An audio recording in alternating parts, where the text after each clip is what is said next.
Hey guys, don't forget to subscribe to my YouTube channel. I want to thank you so much for the continuous support, suggestions, and phone calls. Today, our focus is on Nubian goats. Hi guys, we are with Mr. Elvis, and why I want to do this vlog today is that we pay a lot of attention to the Boer animals, and I think it's time for us to pay some attention to the Nubians because they do serve a very important role in the whole genetic landscape for small ruminants. For one, they're a dual purpose animals, so they're both for milk and meat. And I believe the milk proportion is what we're lacking. I think there's a lot of money to be made from milk, and also in your management system, having good milkers will increase your growth rate of your weaner animals because they have access to good quality milk.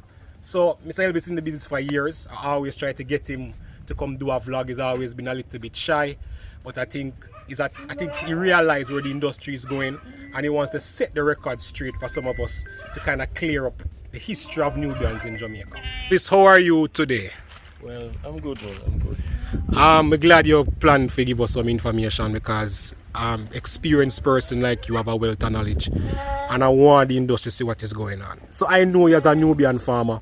Tell us why Nubian goats and how you started. Well, the history is a very long time ago, about probably 40 years ago. Wow. From Glen Henry, brought in some Anglo Nubian and a man named Arnold Salmon. And I bought the first one from that time, and up until now I hold on to the Anglo Nubian. Okay, so tell me, is there a difference between Anglo Nubian and Nubian? Anglo Nubian is a dual purpose animal, while the American Nubian is a milk animal. What we have now problem in Jamaica since decades coming down, you're saying, is more the Nubians from the American side. You still hold on to the Anglo that is from the British time. So right now I'm having both of them here. Yes. When you mix them, you still get milk, you get the meat. Oh, nice. That's good. So just give us a history. How you started. A lot of persons would like to know what was it like back in the days compared to now. Do you see any changes? Well, Albert Hearn and the other guys come around about 30 years ago, saw me with the goats, still in the Nubians, and I'm still here having the Nubians. I've been to Alpine and Boers, but still back with the Nubians. Still back with the Nubians. Right. Any reason why? Why you love Nubians? Nubians can manage the heat down here so better. So far, well, I don't really put Boers here. When I was at YS, I usually have both of them. Okay. But now with the Nubians here in New Forest, it keeps it going. It's going well. Give me a major challenge with Nubians for you. What you have faced? Biggest challenge with Nubians is that they need more feed. They need more feed. So you say they eat more than the Boer goat, or there is a different nutritional plan you think they need? I think so. And I've been saying that all along. Instead of pellet, we need mash. Okay. Or dust for the Nubians. For the Nubians. So they can have a longer feeding time. Okay, yeah. Understood. Tell me now, what I like about your herd is that your herd just seems very hardy. Guys, if you look at him system, it's on the ground.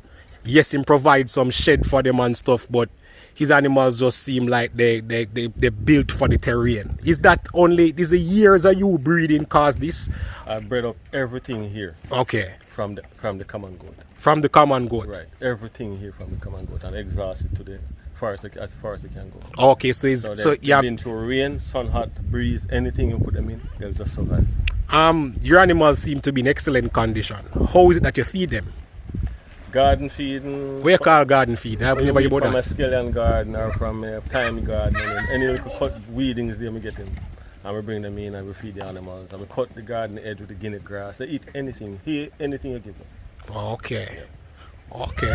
How you get good milk? Because I see one over here that I want you to show me later. Key thing, yes. Milk is genetics. It's genetics. Yeah, okay. You breed for what you want. So with what you use to select as your replacement mothers?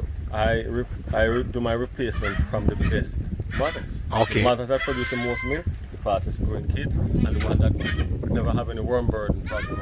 Okay, so I like that. So you're saying farmers, I hope you're listening to him, He said he looks for the one that grow fast, the one that produce the most milk, and the one that seem worm resistant. That's excellent, Mr. Elvis. I want to show these people the other attachment on this animal over here. You can make way. Probably it's not the best attachment at the top, but to carry the value of that. Trust me, it's huge. Guys, give me 1 second, I'm going to show you something.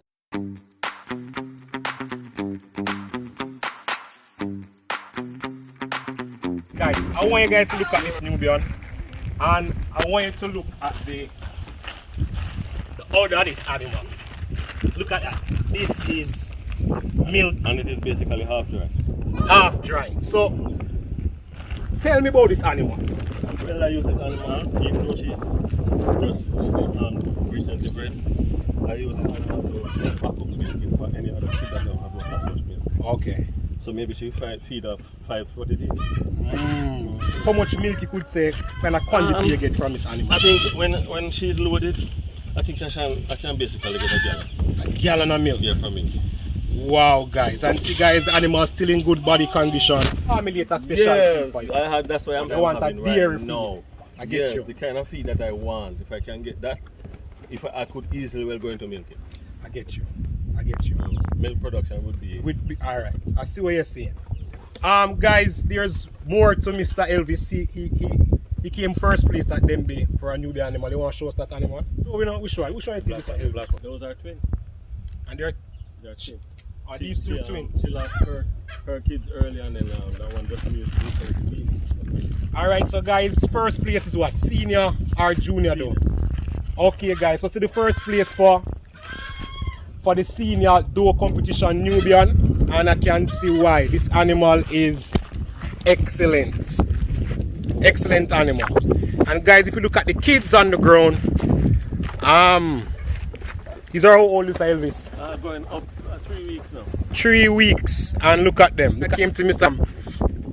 I've never seen animals with the size ears that he has. If you look at this over there, look at the size of that ears. And you're not breeding for ears, Mr. Elvis. Breeding with everything that A lot of farmers love these ears thing, you know.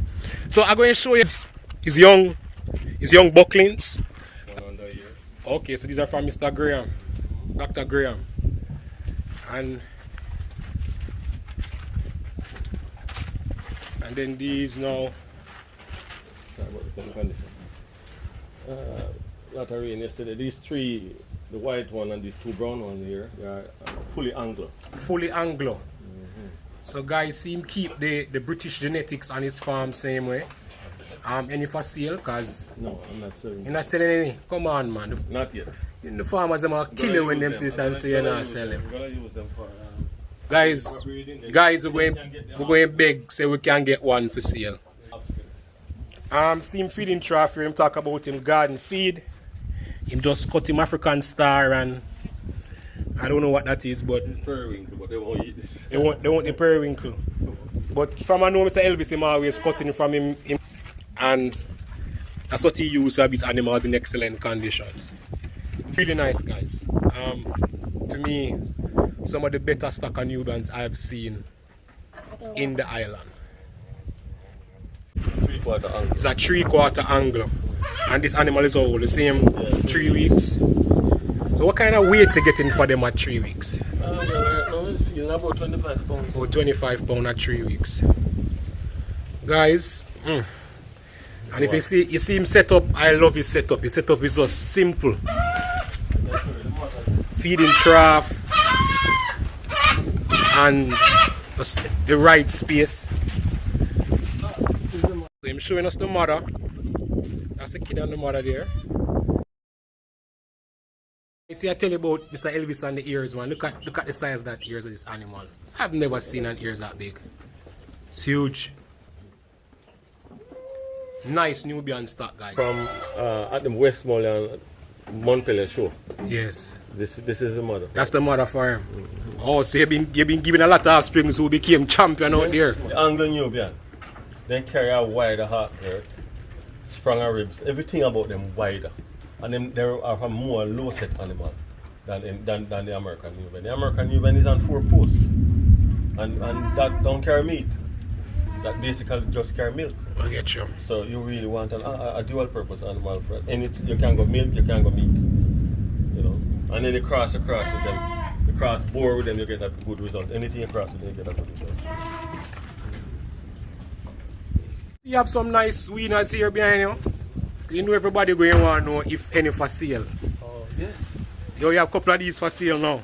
These are just getting out in the weaning.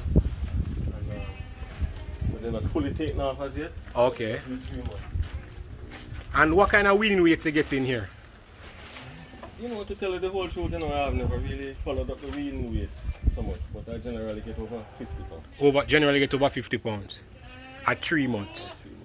3 months. That's not bad, guys. That's not bad. Look at this one here. Beautiful. This is the then boy. So one you care for them be next year. I think it will work out. Oh yeah, I'm looking good. I'm looking good. I have a question for you though, Mr. Elvis. This is an Alpine Cross Nubian. Alpine Cross Nubian. This one. Okay.